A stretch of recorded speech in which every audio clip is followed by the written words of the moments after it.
হাঙরের কামড়ের তীব্রতা অনেকটাই কমিয়ে দিতে পারে এমন একটি বিশেষ ধরনের কাপড় বা ওয়েটস্যুট আবিষ্কার করেছেন অস্ট্রেলিয়ান বিজ্ঞানীরা। এটি এমন একটি উদ্ভাবন যা হয়তো অনেক মানুষের জীবন বাঁচাবে। হাঙরের কামড় শুনলেই অনেকের মনেই ভয় জাগে, বিশেষ করে সমুদ্র সৈকতের কাছাকাছি বসবাসকারী বা সার্ফিং করা কিশোর কিশোরীদের। তাদের জন্য ভরসা হবে নতুন এই কাপড়। ফ্লিন্ডার্স ইউনিভার্সিটির গবেষকরা বাইট রেজিস্ট্যান্স বলে পরিচিত 4টি ভিন্ন ধরনের ওয়েটস্যুট ফ্যাব্রিক নিয়ে গবেষণা করেন।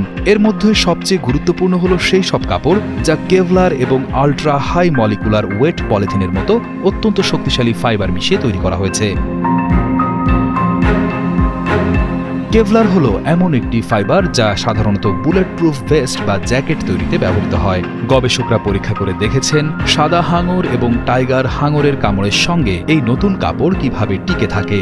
পরীক্ষার ফল দেখে বিজ্ঞানীরা নিজেরাই অবাক হয়েছেন। তারা দেখেন সাধারণত 3 মিলিমিটার পুরু ওয়েটস্যুট কাপড়ের তুলনায় এই নতুন কাপড় হাঙরের কামড়ের ফলে হওয়া মারাত্মক ক্ষতি বা গভীর ক্ষত প্রায় পুরোপুরি বন্ধ করে দেয়। Southern shark ecology group research leader professor Charlie Huveneers জানান, এটি প্রধানত রক্তপাত কমানোর কাজ করবে।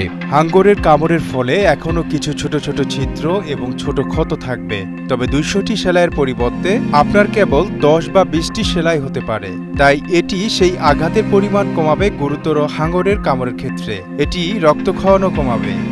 গবেষকরা জোর দিয়ে বলেছেন, এই নতুন ওয়েটস্যুটগুলো হাঙর প্রতিরোধী নয়, অর্থাৎ এটি কামড় পুরোপুরি আটকাতে পারবে না বা হাড় ভেঙে যাওয়া থেকে রক্ষা করতে পারবে না। দলের প্রধান গবেষক চার্লি হুভেনিয়ার্স এই বিষয়ে গুরুত্বপূর্ণ কিছু কথা বলেছেন। হাঙরের কামড়ে মৃত্যু হয় মূলত রক্তক্ষরণের কারণে, হাড় ভেঙে যাওয়ার জন্য নয়। আমাদের কাপড় হাড় ভাঙা বন্ধ করবে না। নতুন উপাদানটি রক্তক্ষরণ এবং টিস্যু ক্ষয় কমাতে পারে।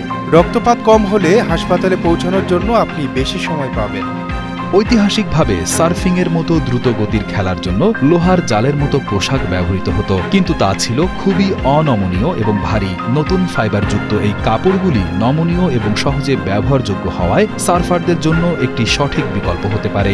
এই গবেষণা এখনও প্রাথমিক পর্যায়ে রয়েছে এবং বুল হাঙরের মতো অন্য হাঙরের উপরও পরীক্ষা করা দরকার।